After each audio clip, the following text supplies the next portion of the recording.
Hello, hey, sweet people, and welcome to another episode of Inglês Nu E Cru Rádio. My name is Foster, and as always, I am here with Alexia. Hi, everyone. Happy Sunday, Foster. Happy Sunday. We are recording this on a Sunday.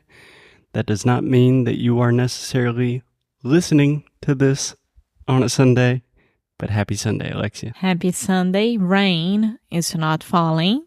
Actually, it's very, very hot here today in Portugal, and I'm happy to be here. Was that a reference to Maroon 5? Yes.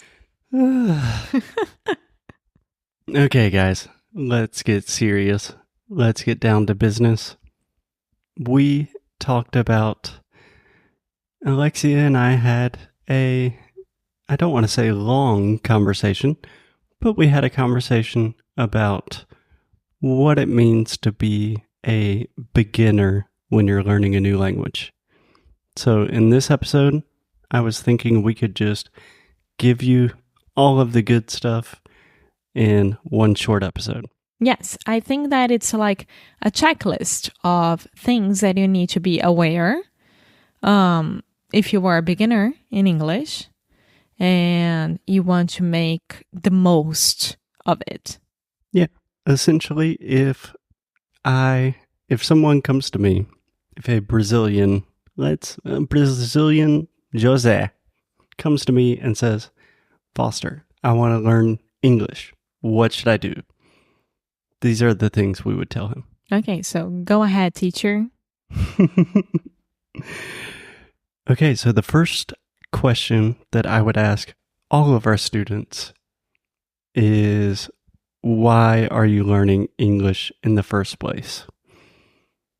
And I think that is such an important question because it really makes you consider your motivations, and it also lets you realize how big of an investment this is going to be. It is a life-changing decision to learn a new language. Okay, so when you talk about like goals and motivation, I completely understand what you're saying.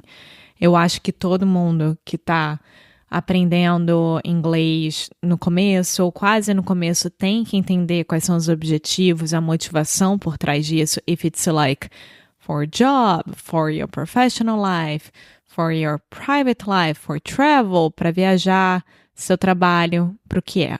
But when you talk about investment, what are you talking about? I am talking about the investment of time, energy, the sacrifices you are going to have to make. I'm not really talking about a financial investment. You can learn English for free on YouTube, or you can listen to thousands of our podcasts.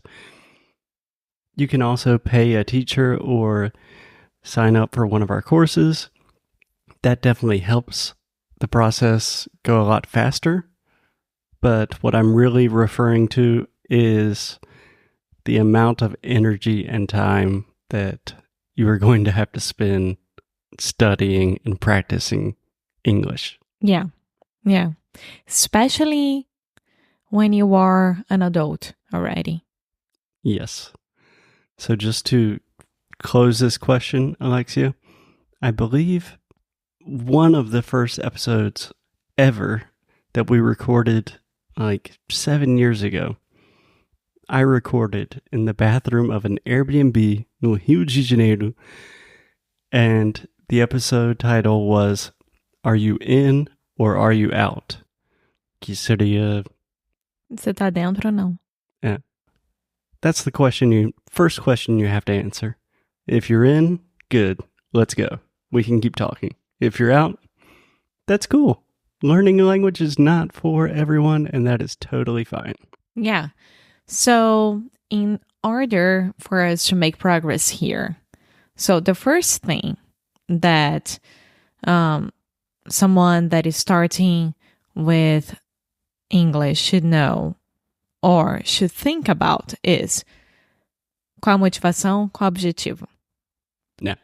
The second thing is to understand how much of investment, energy, mental, physical, whatever it is, time investment it will be. So, então, investimento muito, muito grande da sua parte de tempo, mental, físico, talvez financeiro, dependendo se você está podendo ou não. And is there a third one? The third, I don't know if this is a question as much as a very polite suggestion, but my suggestion would be, you already said these questions are especially true for adults, and the suggestion is kind of like, leave your ego at the door.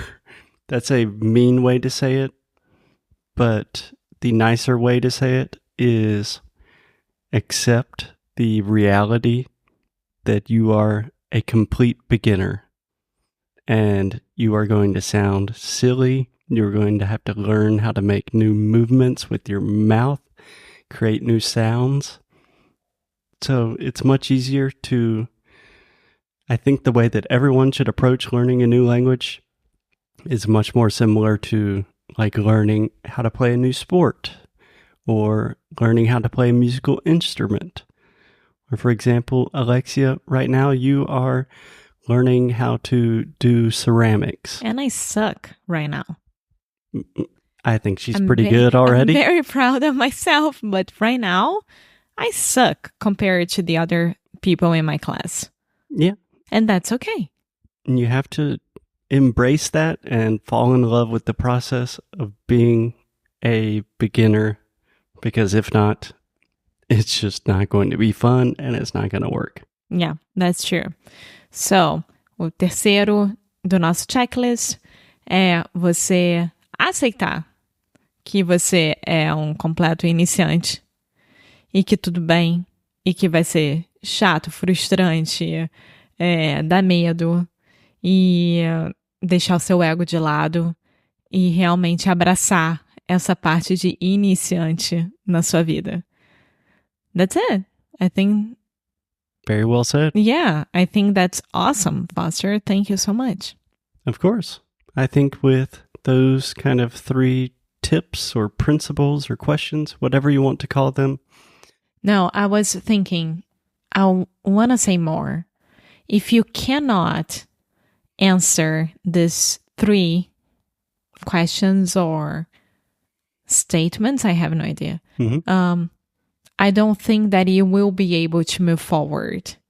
I think that you have to have that pretty clear in your life so you can start with English. These are the minimum requirements. Yeah. There are a lot more things we could add, but imagine I want to learn how to play football. I'm talking about soccer, but not American football. I am not good with my feet. I would have to learn how to kick a ball. That would be step 1. That would be humiliating.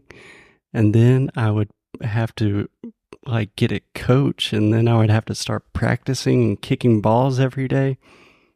And it would be a really long process. So really that's the idea is, are you in? Are you out? This is going to be a big time investment. You kind of need to have some humility. And there was one more point. Embrace the inner child of being a beginner. And the time investment. Yeah, you said it all. It's all good. There we go. Okay, guys. So really, no matter what level you are currently at with your English learning, I think those are always good questions to revisit. Anything else you'd like to add, Alexia? No, all good. Thank you so much, Teacher Foster. You are welcome, student Alexia. Please don't call me Teacher Foster. I think it's kind of weird. Thank you, gente. as always, keep up the good fight. And lose well. Bye!